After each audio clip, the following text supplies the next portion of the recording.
స్తుతి కీర్తనీయుడా, ఘనమైన నీ ప్రేమ నా హృదయ వీణపై శృతి చేసి పాడనా. స్తుతి కీర్తనీయుడా, ఘనమైన నీ ప్రేమ నా హృదయ వీణపై శృతి చేసి పాడనా.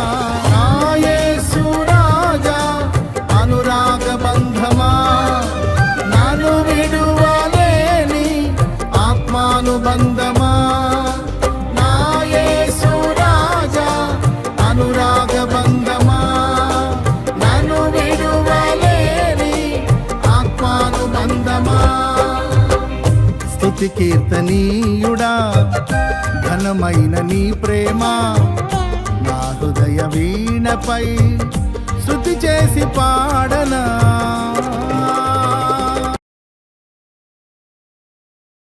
ప్రార్థన చేసుకుందాం. మహోన్నతుడా, మహాగణుడా, పరిశుద్ధుడా, పరిశుద్ధాత్మదేవుడా, మీకు వందనాలు, స్తోత్రాలు, స్తుతులను చెల్లించుకుంటున్నాను ప్రభువా. వాక్యం తెలియచేయుచుండగా వినేవారు గొప్ప గ్రహింపును దయచేయండి. నిలబడి వంతు నాదైతే ప్రభా, మాట్లాడంత మీద నాయన నా నోటిని బోరగా వాడుకోండి. పరిశుద్ధ ఆత్మదేవుని నడిపింపును దయచేస్తారని, మీ నామానికి మీరు మహిమను తెచ్చుకుంటారని యేసుక్రీస్తు నామములో ప్రార్థన అడిగి పెట్టుకుంటున్నాను పరమ తండ్రి, ఆమేన్. హల్లెలూయా. దేవునికి పరిశుద్ధ నామానికి మహిమ. ఈ కార్యక్రమాన్ని వీక్షిస్తున్న ప్రతి ఒక్కరికి కూడా నా హృదయపూర్వక వందనాలు తెలియజేయుచున్నాను. ఈరోజు యేసుక్రీస్తు వారు మనకిచ్చిన వాక్కు లేదా అంశం ఏంటంటే, యేసయ్య వాగ్దానాలను మన సమయానికి కాదు తన సమయానికి నెరవేరుస్తాడు. ఈరోజు యేసుక్రీస్తు వారు మనకిచ్చిన వాక్కు లేదా అంశం ఏంటంటే, యేసయ్య వాగ్దానాలను మన సమయానికి కాదు తన సమయానికి నెరవేరుస్తాడు. వాక్య ధ్యానం కొరకు ఆదికాండము 31వ అధ్యాయము 10వ వచనం నుంచి కొన్ని వచనాలు చదువుతాను, జాగ్రత్తగా వినండి. మందలు చూలు కట్టు కాలమున నేను స్వప్నమందు కనులెత్తి చూడగా, గొర్రెలను దాటు పొట్టేళ్లు చారలైనను పొడలైనను మచ్చలైనను గలవై ఉండెను. మరియు ఆ స్వప్నమందు దేవుని దూత యాకోబు అని నన్ను పిలువగా, చిత్తం ప్రభువా అని చెప్పితిని. అప్పుడు ఆయన, నీ కనులెత్తి చూడుము, గొర్రెలను దాటుచున్న పొట్టేళ్ళన్నీయు చారలైనను పొడలైనను మచ్చలైనను గలవి. ఏలయనగా లాబాను నీకు చేయుచున్నది యావత్తును చూచితిని. నీవెక్కడ స్తంభం మీద నూనె పోసితివో, ఎక్కడ నాకు మొక్కుబడి చేసితివో ఆ బేతేలు దేవుడును నేనే. ఇప్పుడు నీవు లేచి ఈ దేశములో నుండి బయలుదేరి నీవు పుట్టిన దేశమునకు తిరిగి వెళ్ళుమని నాతో చెప్పాను నేను. హల్లెలూయా. ఇప్పుడు చదువుకున్న ఈ లేఖన భాగంలో మనం జాగ్రత్తగా గమనించినట్లయితే మనకు ఒక వ్యక్తి కనిపిస్తున్నాడు. ఆ వ్యక్తి పేరు ఏంటంటే యాకోబు.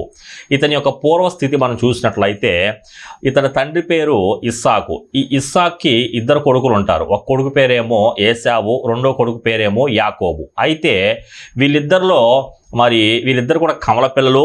వీళ్ళిద్దరిలో మనం వ్యత్యాసాలు చూసినట్లయితే, ఏశావు ఏమో వేటాడుతూ ఉంటాడు. ఈ యాకోబేమో ఇంట్లో ఉండటము, ఇంట్లో ఉన్న పొలం పనులు చేసుకోవడం, ఇలాంటి పనులు చేస్తూ ఉంటాడు అనమాట. అయితే ఈయన ఒక సాధువు. అయితే యాకోబు జీవితాన్ని మనం సరిగ్గా గమనించినట్లయితే కొన్ని సంఘటనలు యాకోబు జీవితంలో చోటు చేసుకుంటాయి. ఏంటి ఆ సంఘటనలు అంటే, ఒకసారి ఏశావు అలసిపోయి వచ్చి నాకు కొంచెం కూర ఇవ్వని చెబితే, యాకోబు గారు కూర వండుకుంటూ ఉంటాడు. ఆ టైంలో ఆ ఎర్రగా ఉన్న కొద్ది కూర నాకు ఇవ్వు, నేను చచ్చిపోతానని చెప్పి అడిగితే, ఆ కూర ఇవ్వాల్సిన యాకోబు ఏం చేస్తాడంటే ఒక కండిషన్తో ఆ కూర ఇస్తాడు. ఏంటి ఆ కండిషన్ అంటే, నీ జ్యేష్ఠత్వాన్ని నాకు ఇవ్వు అని చెప్పి ఆ కూరని ఇస్తాడనమాట. దాని తర్వాత తన తండ్రిని ఇస్సాకు ఒకసారి ఏశావును ఆశీర్వదించాలని అనుకుంటాడు. ఆ టైంలో కూడా తల్లిని రెబెకా మాట విని యాకోబు ఏం చేస్తాడంటే, తన అన్నకు రావాల్సిన ఆశీర్వాదాన్ని యాకోబు కపటముతో మోసముతో ఆశీర్వాదాన్ని తీసేసుకుంటాడు. అయితే ఈ 2 సార్లు తన అన్నను మోసం చేసిన విధానం బట్టి తన అన్నకి తమ్ముడి మీద భయంకరమైన కోపం వచ్చింది. సో ఆ కోపం తగ్గే వరకు నువ్వు ఇక్కడ ఉండడం మంచిది కాదని చెప్పి తల్లి సలహా మీదకి తల్లి ఎక్కడికి పంపించింది అంటే లాబాన్ దగ్గరికి పంపించింది. లాబాన్ దగ్గరికి వెళ్ళిన తర్వాత లాబానికి 2 కూతుర్లు ఉంటారు. ఆ కూతురు పేర్లు ఏంటంటే, ఫస్ట్ అమ్మాయి పేరేమో లేయా, సెకండ్ అమ్మాయి పేరేమో రాహేలు. అయితే రాహేలు చాలా అందంగా ఉంటుంది, లేయా ఏమో జబ్బు కండ్లది, చూడడానికి కొంచెం వికారంగా ఉంటుంది. అయితే ఈ యొక్క యాకోబు యొక్క మనసు ఎవరి మీద పడిద్దంటే రాహేల్ మీద పడిద్ది. అయితే రాహేల్ని ఇష్టపడిన సంగతి రాహేలుకి చెప్పకుండా యాకోబు ఎవరికి చెప్తాడంటే, తన తండ్రిన లాబాను దగ్గరికి వెళ్ళి, లాబాను, నేను నీ యొక్క చిన్న కూతుర్ని ఇష్టపడుతున్నాను, నేను ఆ అమ్మాయిని వివాహం ఆడడం కోసము నేను 7 సంవత్సరాలు కొలువు చేస్తాను, ఫ్రీ ఫ్రీగా అని చెప్పి ఒక ఒప్పందం కుదుర్చుకున్న ఆ యొక్క ఒప్పందం ప్రకారం యాకోబు ఏం చేస్తాడంటే 7 సంవత్సరాలు కూడా కొలువు చేస్తాడు. కొలువు చేసిన తర్వాత మరి ఎవరిని చేసుకోవాలి? రాహేలుని చేసుకోవాలి. కానీ ఆ దేశ మర్యాద చొప్పున ఏంటంటే వివాహం అయిపోద్ది, అన్ని కార్యక్రమాలు అయిపోతాయి, దాని తర్వాతే మరి ఆ యొక్క పెళ్లి కూతురు మొహాన్ని పెళ్లి కొడుకు చూడాలన్నమాట. అది ఆ దేశ ఆచారము. ఆ ఆచారం ప్రకారం అలాగే పొద్దున్న లెగిసి ఆ పెళ్లి కూతురు మొహము పెళ్లి కొడుకు చూస్తే, అనగా యాకోబు ఆ యొక్క పెళ్లి కూతురు మొహం చూస్తే ఆ పెళ్లి కూతురు రాహేలు కాదు, అక్కడ వాళ్ళ అక్క అయిన లేయా ఉంటుంది. అయితే ఆ జబ్బు కళ్ళ ఆ లేయాని చూసినప్పుడు యాకోబు మనసు నొచ్చుకొని పరిగెత్తుకుంటా లాబాన్ దగ్గరికి వెళ్తాడు. లాబాన్ దగ్గరికి వెళ్ళి లాబాన్తో అంటాడు, నేను నీకు ఏం చెప్పాను, నీకు ఎందుకు నేను 7 సంవత్సరాలు కొలువు చేశాను, ఎవరి కోసం నేను నీకు ఫ్రీగా సర్వీస్ చేశాను, నువ్వు ఎవరిని ఇచ్చావంటే ఆయన సింపుల్గా ఒక చిన్న మాట చెప్పి తప్పించుకుంటాడు. ఏంటి ఆ మాట అంటే, పెద్దదానికి వివాహం అవ్వకుండా చిన్నదానికి వివాహం చేయడమో మా దేశ మర్యాద కాదు అని చెప్పి ఆయన తప్పించుకుంటాడు. అయితే ఇప్పుడేం చేయాలి అని మరలా ఆలోచించినప్పుడు మరలా 7 సంవత్సరాలు కొలువు చేస్తే ఈ చిన్నదాన్ని కూడా నీకే ఇచ్చేస్తానని చెప్పి లాభం చెప్పినప్పుడు మరలా ఆ చిన్నదాన్ని ఏం చేస్తాడు, మరలా ఈ యాకోబు ఏం చేస్తాడంటే ఆ చిన్నదాని కొరకు మరలా 7 సంవత్సరాలు కొలువు చేస్తాడు, మొత్తము 14 సంవత్సరాలు. దాని తర్వాత అయితే ఒకసారి యాకోబు తన తండ్రి ఇంటి దగ్గర నుంచి తన యొక్క మామ ఇంటికి బయలుదేరుతున్నప్పుడు మధ్యలో ఒక స్థలంలో ఆగాల్సి వచ్చినప్పుడు ఆ రాత్రి సమయంలో ఆయన ఒక రాయిని తలగడగా పెట్టుకొని నిద్రపోతాడు.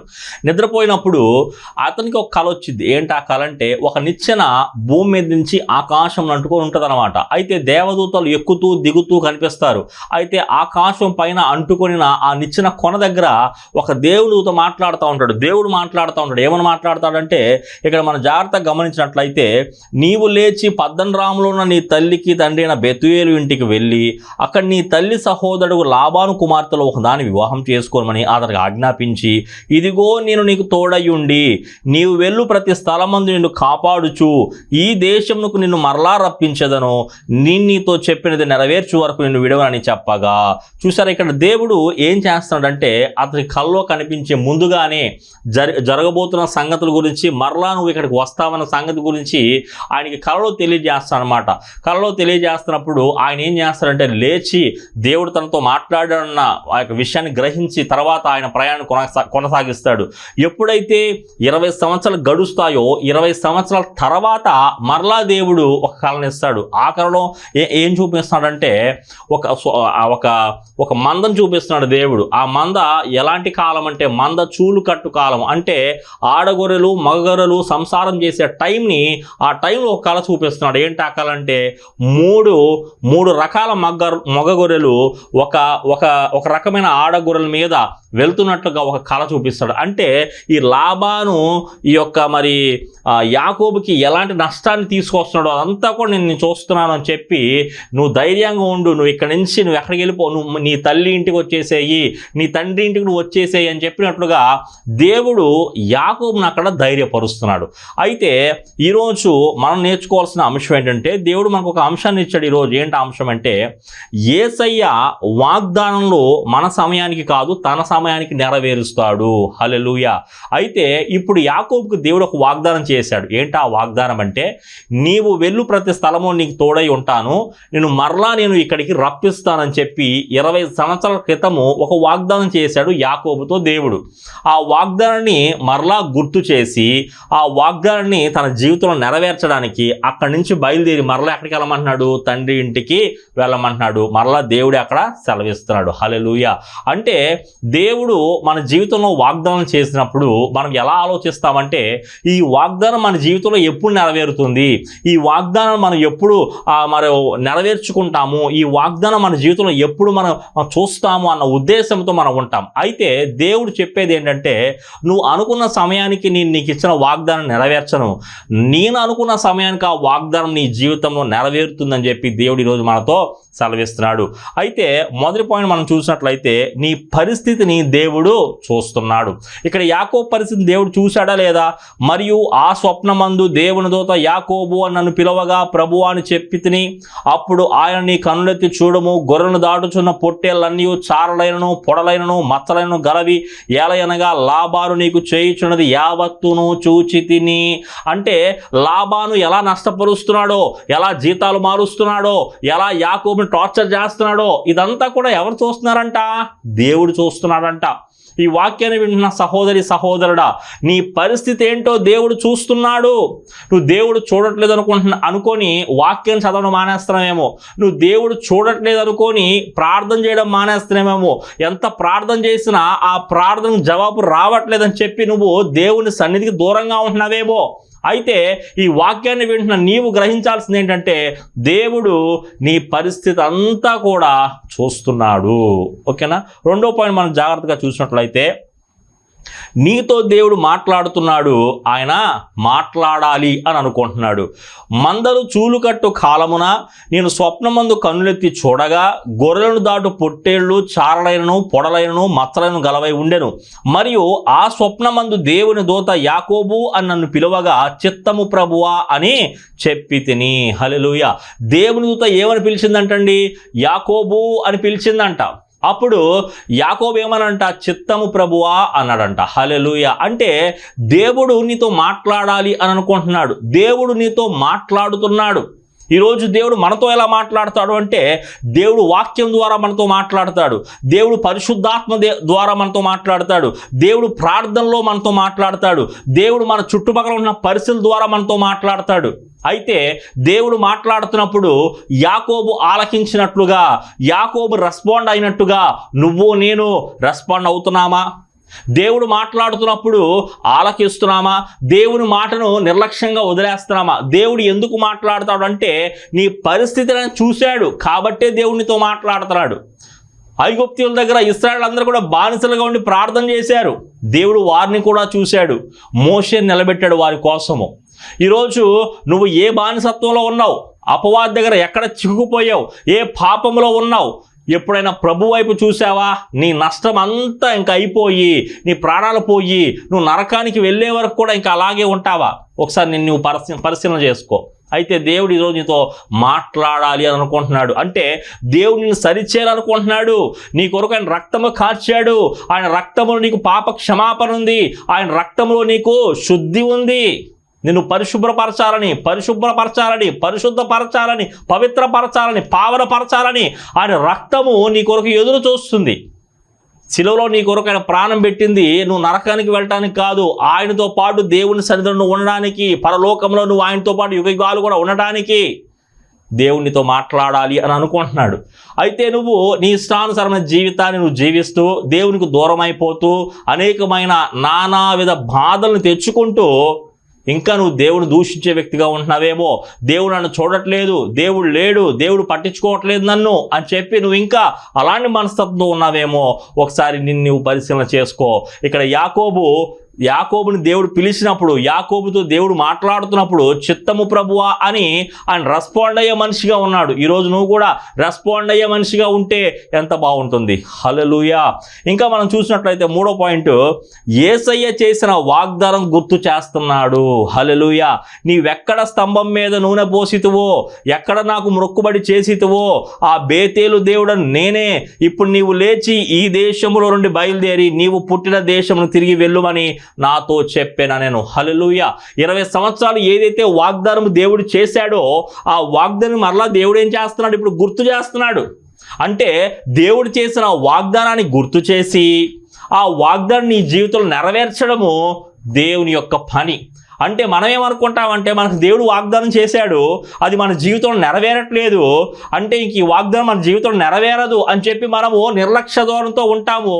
ఈ లోకానుసారంగా బ్రతుకుతూ ఉంటాము. లోకంలో ఉన్నదంతా కూడా శరీరాశ, నేత్రాశ, జీవపు డంబము. అవి తండ్రి వల్ల పుట్టినవి కావు, దేవుని వల్ల వచ్చినవి కావు. కాబట్టి నువ్వు నీ జీవితంలో నెరవేరవలసిన ఆ వాగ్దానం కొరకు ఎదురు చూసే వ్యక్తిగా ఉండాలి, వేచి ఉండే వ్యక్తిగా ఉండాలి. యాకోబు చూడండి, 20 సంవత్సరాల తర్వాత దేవుడు వాగ్దానాన్ని గుర్తు చేస్తే ఆ వాగ్దానాన్ని పట్టుకొని అప్పుడు అక్కడి నుంచి లేచి మరలా తండ్రి ఇంటికి వెళ్ళడానికి సిద్ధపడుతున్నాడు. అంటే ఆ వాగ్దానాన్ని ఏమాత్రము కూడా యాకోబు అక్కడ నిర్లక్ష్యం చేసినట్టుగా మనము గమనించట్లేదు, మనము చూడొచ్చు అక్కడ. అయితే ఈరోజు మరి నీ జీవితం ఎలా ఉంది? ఏ రోజున దేవుడు నీతో మాట్లాడుతున్నాడు. దేవుడు ప్రతిరోజు నీతో మాట్లాడతాడు, వాక్యం ద్వారా మాట్లాడతాడు, ప్రార్థనలో మాట్లాడతాడు, పరిశుద్ధాత్మ దేవుడు సహాయంతో మాట్లాడతాడు, పరిస్థితుల ద్వారా నీతో మాట్లాడుతూనే ఉంటాడు, నిన్ను గద్దిస్తూనే ఉంటాడు, నిన్ను హెచ్చరిస్తూనే ఉంటాడు, నిన్ను పదే పదే ఏదో ఒక విధంగా సరిచేస్తూనే ఉంటాడు. అయితే నువ్వేం చేస్తూ ఉంటావంటే కొన్నిసార్లు మాట వింటావు, మరలా నీకు నచ్చింది దొరికినప్పుడు, నీకు నచ్చింది చేయాలనిపించినప్పుడు నువ్వేం చేస్తావంటే దేవుని పక్కన పెట్టేసి ముందు అది చేసే ప్రయత్నం చేస్తున్నావు. ఆ పాపము తాత్కాలికము, ఆ పాపములో తాత్కాలికమైన సంతోషం మాత్రమే ఉంది. దేవుల్లో నిజమైన సంతోషం ఉంది, దేవుల్లో నిజమైన భద్రత ఉంది, దేవుల్లో నిజమైన ఆనందం ఉంది. నువ్వు దేవునితో పాటు ఆనందించు, దేవుణ్ణి కలిగి సంతోషించు, దేవుణ్ణి కలిగి నువ్వు యుగ యుగాలు కూడా నమ్మకమైన వ్యక్తిగా జీవించు. అంతేకాని తాత్కాలికమైన పాపాల కొరకు, తాత్కాలికమైన సంతోషము కొరకు దేవుని పక్కన పెట్టేసి, దేవుని విడిచిపెట్టేసి నీ ఇష్టానుసారమైన బుద్ధిని ఆధారం చేసుకొని దేవునికి దూరంగా ఎంతకాలం నువ్వు జీవిస్తావు? ఇంకా మనం చూసినట్లయితే ఇక్కడ దేవుడు సెలవిస్తున్నాడు, వాగ్దానాన్ని గుర్తు చేసి మరి అక్కడ వెళ్ళమని చెప్తున్నాడు యాకోబుని దేవుడు. హల్లెలూయా. 4వ పాయింట్ మనం చూసినట్లయితే దేవుని మాట నువ్వు వింటే నీ కుటుంబం నీ మాట వింటుంది. మరొకసారి నేను గుర్తు చేస్తున్నాను, దేవుని మాట నువ్వు వింటే నీ కుటుంబము నీ మాట వింటుందంట. ఇక్కడ చూడండి వాక్యంలో, అందుకు రాహేలు లేయాయు ఇంకా మా తండ్రి ఇంట మాకు పాలు పెంపలు అక్కడివి, అతడు మమ్మను అన్యులుగా చూచట్లేదా? అతడు మమ్మను అమ్మివేసి మాకు రావలసిన ద్రవ్యమును బొత్తిగా తినివేశాను. దేవుడు మా తండ్రి యొద్ద నుండి తినివేసిన ధనమంతయు మాదియు మా పిల్లలదియునై ఉన్నది కదా, కాబట్టి దేవుడు నీతో చెప్పినట్లల్లా చెయ్యమని అతనికి ఉత్తరం ఇయ్యగా. హల్లెలూయా. చూసారా, ఇక్కడ దేవుడు ఏదైతే నీకు చెప్పాడో దాని ప్రకారం నువ్వు చెయ్యని తన కుటుంబ సభ్యులు అందరూ కూడా సహకరిస్తున్నారు. అంటే యాకోబు ఎప్పుడైతే దేవుని మాట విన్నాడో కుటుంబం అంతా కూడా యాకోబు మాట వింటుంది. ఈరోజు నువ్వు ఒక యజమానుడు అయి ఉండొచ్చు, నీ ఇంట్లో నువ్వు కష్టపడే వ్యక్తి అయి ఉండొచ్చు, నీ ఇంటిని పాది నువ్వు పోషించే వ్యక్తి అయి ఉండొచ్చు, కానీ నీ ఇంట్లో నీకు రెస్పెక్ట్ ఉందా? నీ ఇంట్లో నిన్ను చులకనగా చూస్తున్నారా? రెస్పెక్ట్ఫుల్గా చూస్తున్నారా? నిన్ను గౌరవిస్తున్నారా? నీ మాట వింటున్నారా? నువ్వు కనీసం కొట్టుకెళ్ళేదని తీసుకురమ్మంటే తీసుకొచ్చేవారిగా ఉంటున్నారా? ఎందుకని ఉండట్లేదో నీకు తెలుసా? నువ్వెంతో కష్టపడుతున్నావు, నువ్వెంతో ప్రయాసపడుతున్నావు, నీ కుటుంబం కొరకు నీ కుటుంబ పోషణ కొరకు నువ్వెంతో ప్రయాసపడుతున్నావు, కాదనట్లేదు.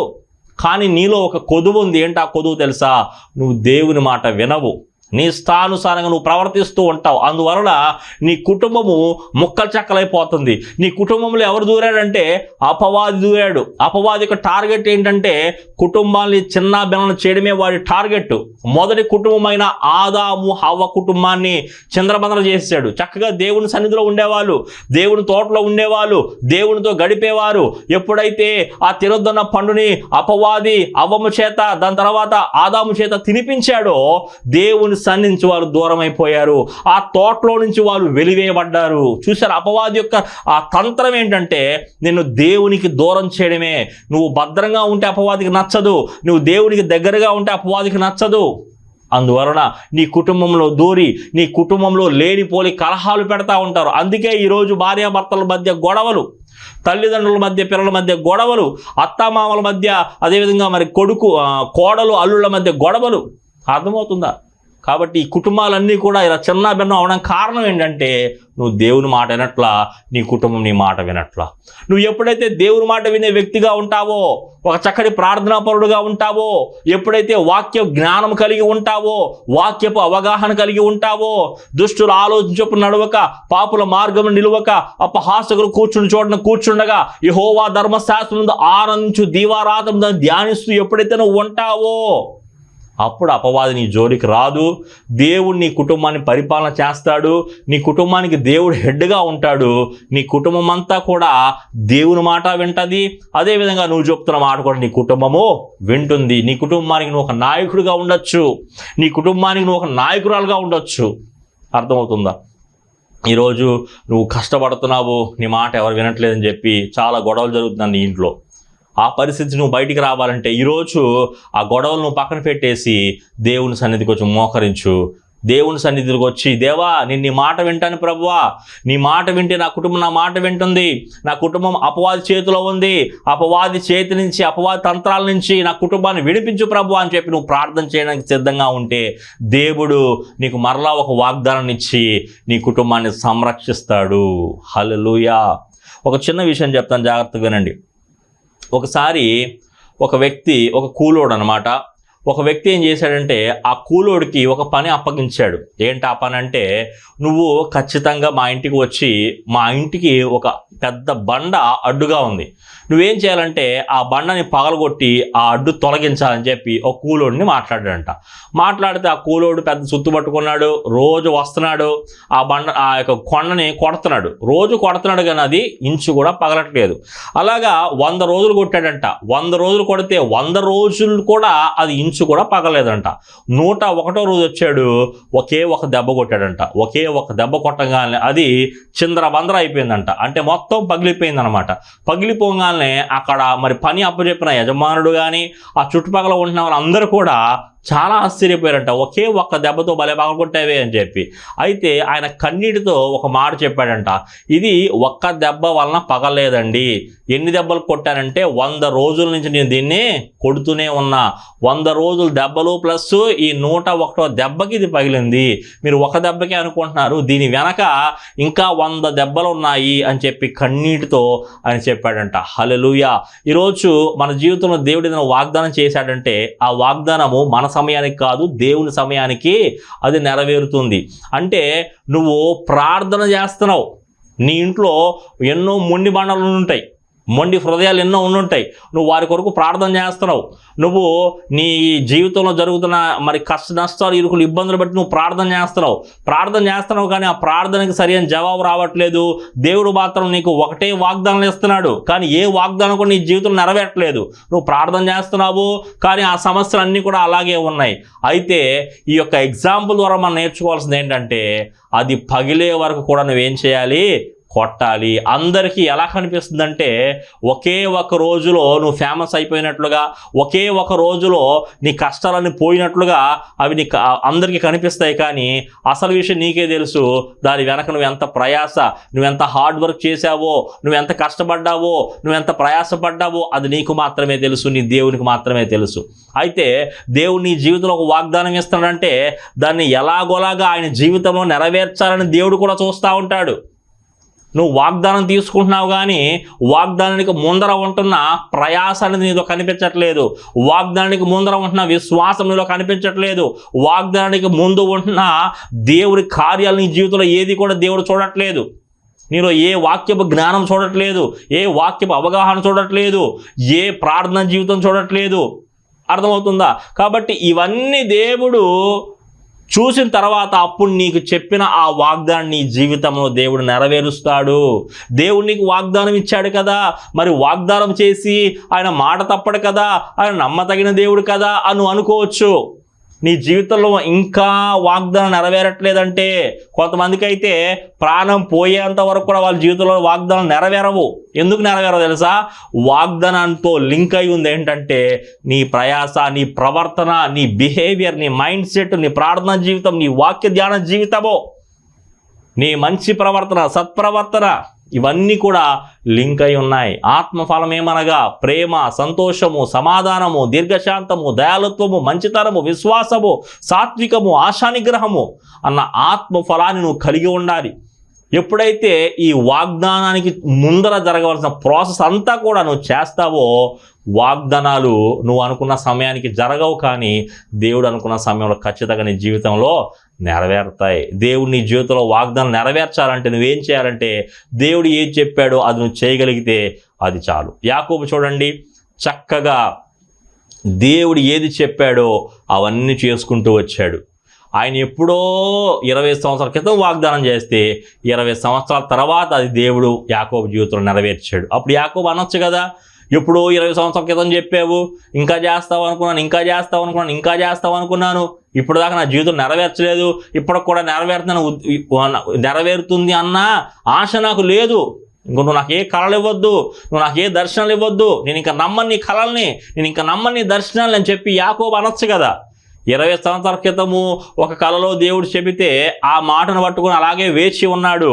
20 సంవత్సరాల తర్వాత మరలా కలలో దేవుడు చెబితే ఆ కళను కూడా నమ్మాడు. నిజానికి యాకోబు నమ్మాల్సిన అవసరం లేదు. 20 సంవత్సరాల క్రితం ఎలాగైనా కళ వచ్చింది, ఆ కళ నా జీవితంలో ఏం నెరవేరలేదు, ఇప్పుడు మాత్రం నేను ఎందుకు నమ్మాలని చెప్పి ఎదురు తిరగొచ్చు యాకోబు. కానీ అక్కడ ఎదురు తిరగలా. 20 సంవత్సరాల క్రితము ఆయన ఏ ఆశ కలిగి ఉన్నాడో దేవుని మీద, 20 సంవత్సరాల తర్వాత కూడా అదే ఆశ కలిగి ఉన్నాడు దేవుని మీద. అందువలన యాకోబు జీవితంలో తూచా తప్పకుండా దేవుడు చేసిన వాగ్దానాలన్నీ కూడా నెరవేర్చాడు. అర్థమవుతుందా? కాబట్టి ఈరోజు మన జీవితంలో మనకి వాగ్దానం నెరవేరాలంటే మనము కూడా దేవుని మాట వినేవారముగా ఉండాలి, దేవుడు చెప్పింది చేసేవారముగా ఉండాలి, దేవుని కొరకు ఒక నమ్మకమైన జీవితాన్ని జీవించే వారముగా మనము ఉండాలి. దేవుడు వాగ్దానం చేశాడంటే ఖచ్చితంగా మన జీవితం నెరవేరుస్తాడు. ఆ వాగ్దానం నెరవేరకుండా మన ప్రయాస మనము ఏం చేస్తామంటే అపవాదితో సంబంధము కలుపుకొని అపవాదికి అవకాశం ఇచ్చి మనం ఏం చేస్తున్నామంటే ఆ వాగ్దానం మన జీవితం నెరవేరకుండా మనమే చేసుకుంటున్నాము. కాబట్టి ఈరోజు దేవుడు నీతో మాట్లాడాలనుకుంటున్నాడు, నీతో మాట్లాడుతున్నాడు, నిన్ను సరిచేయాలనుకుంటున్నాడు, నీకు ఒక మంచి జీవితాన్ని ఇవ్వాలనుకుంటున్నాడు, నీకు మంచి భవిష్యత్తుని ఇవ్వాలనుకుంటున్నాడు, నీకు పరలోక రాజ్యాన్ని దేవుడు ఇవ్వాలనుకుంటున్నాడు. కాబట్టి ఈ వాక్యాన్ని వెంటనే నీవు దేవునికి నమ్మకంగా జీవించడం అలవాటు చేసుకో.